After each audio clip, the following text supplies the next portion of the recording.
NPSCக்கு group 4 services 2025 வருடங்களில் கேட்கப்பட்ட question and answers தான் நம்ம பார்த்துட்ருக்கோம். இன்றைக்கி தமிழ் தகுதி அண்ட் மதிப்பீட்டு தேர்வு தான் பார்க்குறோம். அதனோட கண்டினியூஷன்ஸ் இன்றைக்கி பார்க்கலாம். பிழையான தொடரை கண்டறிக. காளைகளை பூட்டி வயலை உழுதனர், மலை மீது ஏறி கல்வெட்டுக்களை கண்டறிந்தனர், காலையில் பூத்த மல்லிகை மனம் வீசியது, நெற்பயிர்கள் மழை நீரில் மூழ்கின, விடை தெரியவில்லை. பிழையான தொடர் அப்படின்னா இங்கே காலை இந்த லைவ் தவறான லா வந்திருக்கு. ஸோ இது மட்டும்தான் தவறானது. காலையில் பூத்த மல்லிகை மனம் வீசியது, அது ஆன்சர். அடுத்து வினைமுற்றுகளின் வகைகளோடு பொருத்துக. அழிந்தது தீமை, அற்றது பிறப்பு, நல்லது கை, குளிர்ந்தது நிலம். ஸோ இது கரெக்டாக நம்ம இந்த வினைமுற்றுகளின் வகையோடு பொருத்தணும். சினைப்பெயர் கொண்டது, இடப்பெயர் கொண்டது, குணப்பெயர் கொண்டது, தொழிற்பெயர் கொண்டது. கொடுத்துருக்க 4 ஆப்ஷனில் ஆப்ஷன் பி தான் சரி. ஃபஸ்ட்டு என்னது? அழிந்தது தீமை அப்படின்னா குணம், குணப்பெயர் கொண்டது. அடுத்து அற்றது பிறப்பு, தொழிற்பெயர் கொண்டது. நல்லது கை, கைன்றது சினை இல்லையா, அது சினை பெயர் கொண்டது. குளிர்ந்தது நிலம், இடப்பெயர் கொண்டது. ஸோ ஆன்சர் பி தான் சரி. அடுத்து செற்றம் என்ற சொல்லின் எதிர்ச்சொல்லை கண்டறிக. செற்றம் அப்படின்னா பகை, வன்மை, வன்மை, கேண்மை, விடை தெரியவில்லை. ஆன்சர் டி கேண்மை தான் ஆன்சர். அடுத்து பிழையற்ற நிகழ்கால தொடரை கண்டறிக.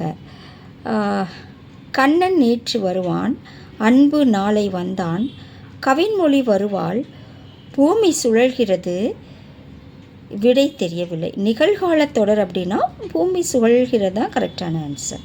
அடுத்து கூற்று காரணம் கொடுத்துருக்காங்க. யானைகள் விரைந்து ஓடியது. காரணம், யானைகள் என்ற பலவின்பால் பெயருக்கு அது என்ற ஒன்றன்பால் விகுதியை இடம்பெற வேண்டும். கூற்று காரணம் கொடுத்துருக்காங்க. இதுக்கான ஆன்சர்ஸ் நம்ம பார்க்கலாம். ஸோ கொடுத்துருக்க 4 ஆப்ஷனில், அதாவது கூற்று சரி, காரணம் சரி, கூற்று தவறு, காரணம் தவறு இப்படிலாம் கொடுத்துருப்பாங்க. கரெக்டானது பார்த்தீங்கன்னா கூற்று தவறு, காரணம் தவறு. ஸோ ரெண்டுமே தவறுன்றது தான் ஆன்சர். என்ன சொல்லியிருக்காங்கன்னா, யானைகள் விரைந்து ஓடியது. யானைகள் என்ற பலவின்பால் பெயருக்கு அது என்ற ஒன்றன்பால் விகுதியை இடம்பெற வேண்டும். ஸோ இரண்டுமே தவறான ஆன்சர்ஸ். அடுத்து பொறுத்துக. Call book, record issue register, paper suit register, fair copy register. So இதற்கான ஆன்சர்ஸ் இங்கே கொடுத்துருக்காங்க. பதிவேடு வழங்கு குறிப்பீடு, வரியர் வழக்கு பதிவேடு, செம்மைப்படி பதிவேடு, மறு கவனிப்பு பதிவேடு. ஸோ 4 ஆப்ஷன்ஸ் இருக்குது. இதில் டி தான் கரெக்டு. ஃபஸ்ட்டு கால் புக் அப்படின்னா 4th ஒன் மறு கவனிப்பு பதிவேடு. அடுத்து ரெக்கார்ட் இஷ்யூ ரெஜிஸ்டர் அப்படின்னா பதிவேடு வழங்கு குறிப்பேடு. பாப்பர் ஷூட் ரெஜிஸ்டர் அப்படின்னா 3rd ஒன் என்ன சொல்லியிருக்காங்க? 2 வரியர் வழக்கு பதிவேடு. ஃபேர் காப்பி ரெஜிஸ்டர் செம்மைப்படி பதிவேடு. ஸோ ஆன்சர் 4th தான் கரெக்டு.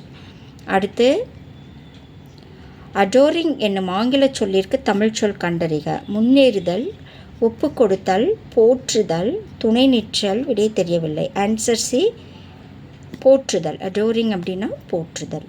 அடுத்து கூற்று காரணம் தான் கொடுத்துருக்காங்க. கூற்று மெய்யெழுத்துக்களைப் போலவே உயிர் எழுத்துக்களிலும் இணை எழுத்துக்கள் உண்டு அப்படின்றது கூற்று. காரணம், உயிர் எழுத்துக்களில் குரிலுக்கு நெடிலும் நெடிலுக்கு குரிலும் இணை எழுத்துக்கள் ஆகும். ஸோ இது 4 ஆப்ஷன்ஸ் இருக்குது. கரெக்டான ஆன்சர் கூற்று சரி, காரணம் சரி, ரெண்டுமே சரியான ஆன்சர்ஸ். என்ன சொல்லியிருக்காங்க? மெய்யெழுத்துக்களைப் போலவே உயிர் எழுத்துக்களிலும் இணை எழுத்துக்கள் உண்டு. உயிர் எழுத்துக்களில் குரிலுக்கு நெடிலும் நெடிலுக்கு குரிலும் இணை எழுத்துக்கள் ஆகும். ஸோ ரெண்டுமே கரெக்டான ஆன்சர்ஸ். இந்த வீடியோ கண்டிப்பாக உங்களுக்கு யூஸ்ஃபுல்லாக இருக்கும். உங்கள் ஃப்ரெண்ட்ஸ் யாருக்காவது தேவைன்னா நீங்கள் இதை ஷேர் பண்ணி விடுங்க.